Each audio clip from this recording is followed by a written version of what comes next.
Let us try to solve another projectile motion sample problem. And the problem is a player kicks a football from the ground level with an initial velocity of 27 meters per second. 30-degree angle above the horizontal as shown in figure. Find each of the following. Assume that forces from the air on the ball are negligible. So, pinapahanap sa atin is, una, ball's hang time. Pangalawa, ball's maximum height. And then lastly, the horizontal distance the ball travels before hitting the ground. Okay? Let us try to solve this.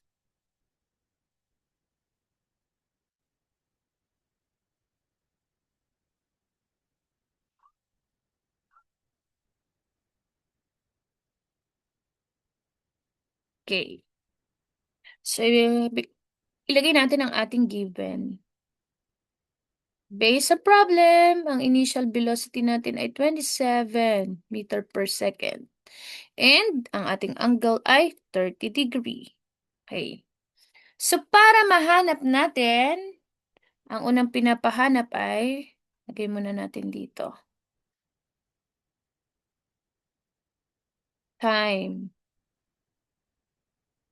Okay.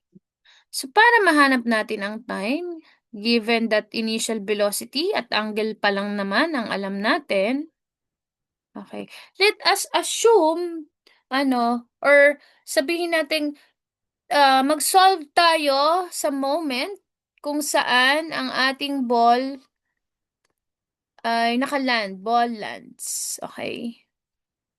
Or landed, ball landed. Ball already landed. Okay.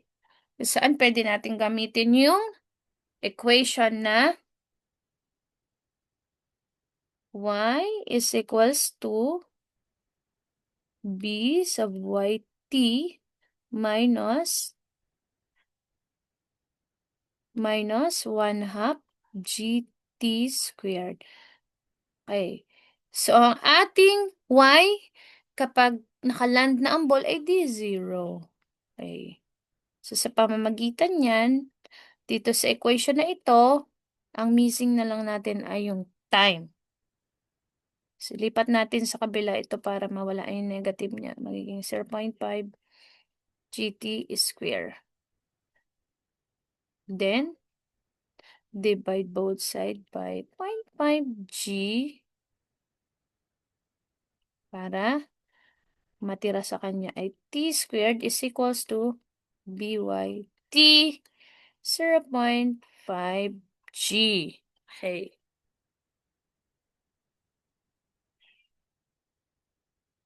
So, hindi pa dyan natatapos kasi meron pang t dito. So, kailangan pa nating i-divide both sides by another t. Okay, so paano yon? Both sides. I-divide natin both sides by 1/t pa. Kaya ito ay magiging t na lang at ito ay makakancel na yung t doon. Magiging by over 0.5 g. Okay. Ngayon, itong ating by na ito, paano natin siya kukunin? So, by is equals to b initial sine theta. Okay? Wherein ang ating initial velocity ay 27 meter per second and then sine 30. So, ang ating by, using your calculator, 27 multiplied by sine 30 is equals to 13, double check ko, 13.5. 13.5 meter per second. So, 13.5 meter per second divided by 0.5 multiplied by 9.8 meter per square second is equals to, okay, using your calculator, you'll get answer 2.8 second.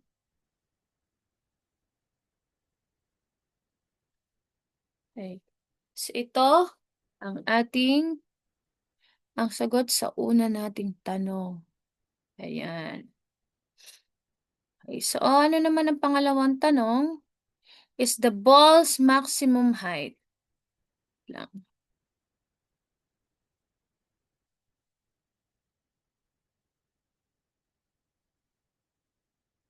Bain natin. Yan.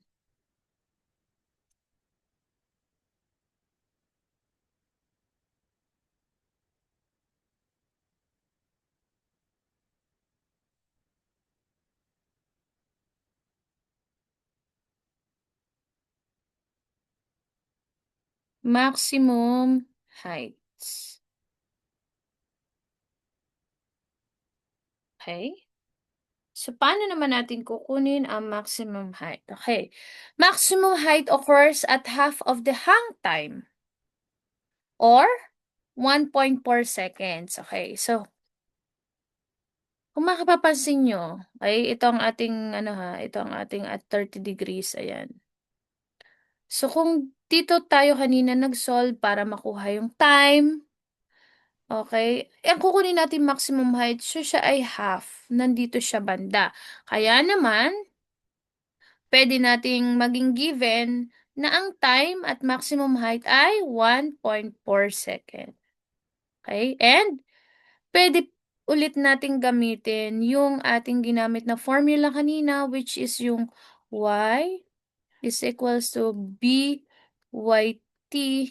minus 1/2 gt squared. Where ang ating y, yun ang ating hinahanap. Okay? Then, ang ating vy is ito pa rin. Okay? Itong V initial, ito pa rin, which is itong V initial multiplied by sine 30. So, nakuha natin ay 13.5. Ano? So, lagay na natin 13.5 meter per second. And then, ang ating time is 1.4 second minus 1/2 of 9.8 meter per second. Kaya ang ating gravitational force ay positive this time. Ano? Kasi ang ating pig ay pataas. Based sa ating figure, ang sipa ay pataas ha. Okay? Multiplied by time.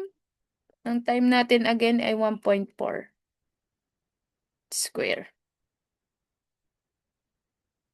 Okay. So using your calculator, 13.5 multiplied by 1.4, you will get 18.9. Ano ito? Meter. Minus 1/2 of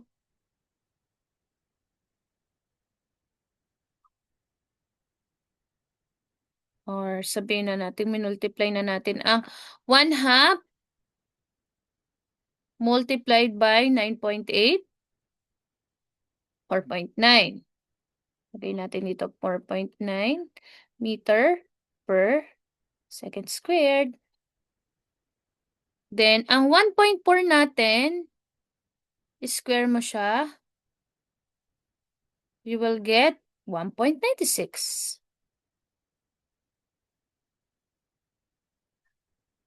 Okay, so 18.9 meter minus, okay, what is 4.9 multiplied by 1.96,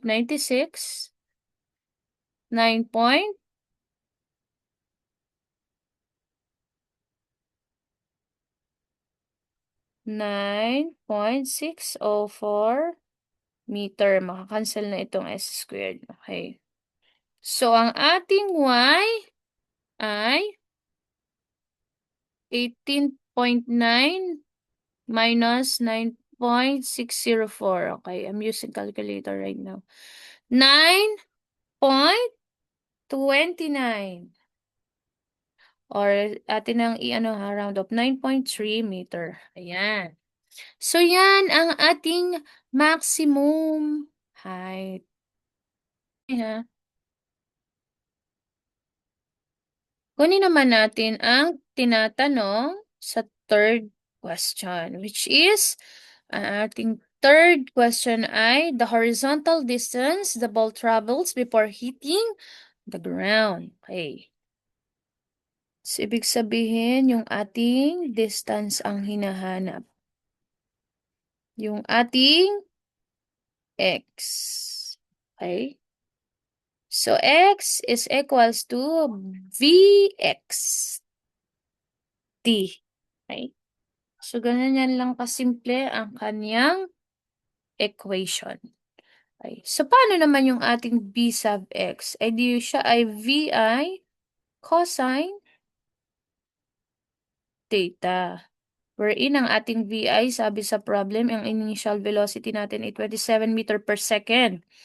Ang angle natin ay 30, kaya siya ay cosine 30 degrees. So, ibig sabihin, ang ating Vx ay, okay, using your calculator, you will get cosine 30 multiplied by 27. Okay. Cosine, calculator ko lang ha. Cosine 30 multiplied by 27 is equals to, ayan, 24.06 meter per second. May round up na ako dyan. Okay. Ibig sabihin, ang ating x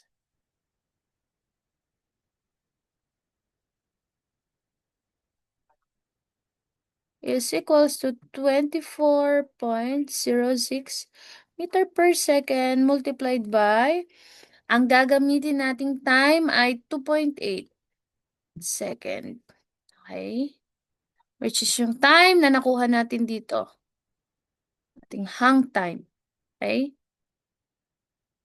Is equals to, okay? Multiply ulit natin.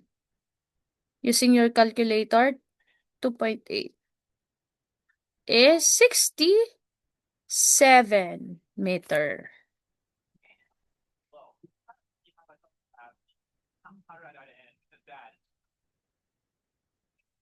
Okay.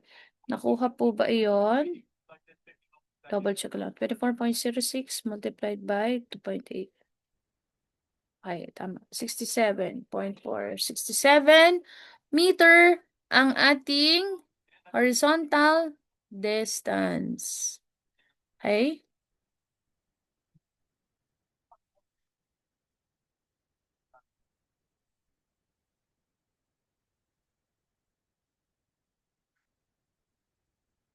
So, balik tayo dito.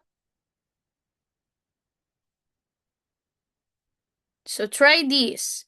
Try nyo naman kung same na problem pa rin, same ang speed, pero ang angle naman niya ay 60 degrees. So, please try kung anong inyong makukuha.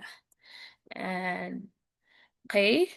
So, dito nagtatapos ang ating projectile motion na video. So, sana ay may natutunan kayo. Thank you!